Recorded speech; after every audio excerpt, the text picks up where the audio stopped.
je voudrais vous parler des maladies génétiques chez l'homme. Ce sont des maladies qui touchent le génome, comme leur nom l'indique, notre patrimoine génétique, et qui sont extrêmement nombreuses. Certaines sont connues du grand public, certaines formes de myopathie, on en entend parler avec le Téléthon. C'est la mucoviscidose, par exemple, ou l'hémochromatose, qui sont peut-être des maladies plus rares, puis toute une myriade de maladies rares, responsables quelquefois de troubles du développement, et c'est le cas, par exemple, des retards intellectuels qui sont fréquents surtout chez le garçon, et puis une multitude de maladies qui touchent un ou plusieurs organes, soit dans l'enfance, soit même à l'âge adulte, voire plus tardivement dans la vie. On va surtout parler du génome nucléaire et de ses anomalies, qui sont responsables donc de plusieurs milliers de maladies génétiques. Et dans les gènes, on trouve toutes sortes de mutations.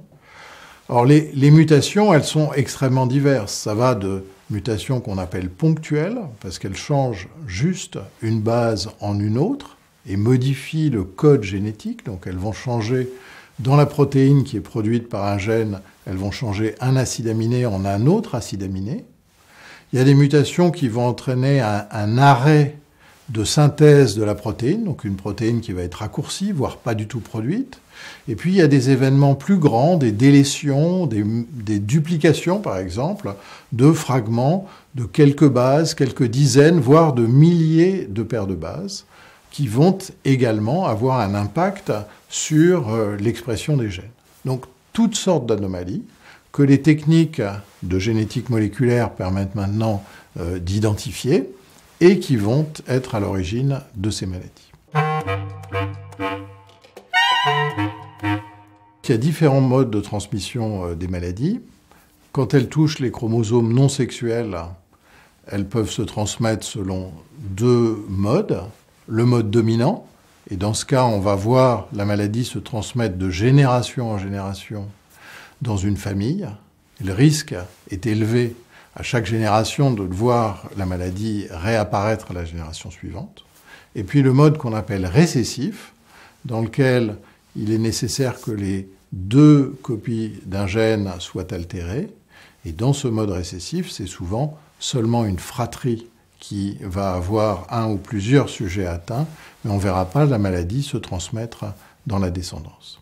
Dans ce dernier cas, il faut que chacun des parents soit porteur de l'anomalie génétique, tout en étant indemne cliniquement, pour que la maladie apparaisse. Et donc, ce mode de transmission est favorisé par la consanguinité, et donc on observe ces maladies récessives dans des populations dans lesquelles il y a la coutume de se marier entre individus d'une même famille, cousins par exemple. L'analyse du génome a bouleversé le diagnostic génétique de ces maladies.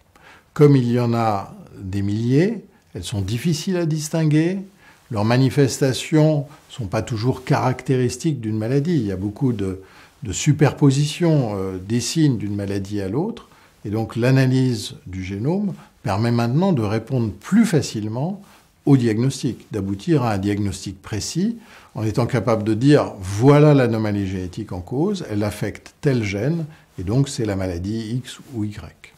Et donc à partir de ces découvertes génétiques, se sont développées de très nombreuses études qui visent à comprendre les mécanismes de ces maladies pour identifier de nouveaux traitements. Alors, actuellement, on est à un stade dans lequel il y a un décalage complet entre les possibilités de diagnostic qui ont été immensément développées ces dernières années et l'étape de traitement véritable de ces maladies qui est bien en retard. Puisque pour comprendre les mécanismes de ces maladies, il faut développer des modèles, il faut analyser le processus au long cours et être capable de trouver des cibles sur lesquelles on va intervenir. Les médicaments, par exemple. Et donc ça, c'est un processus beaucoup plus long.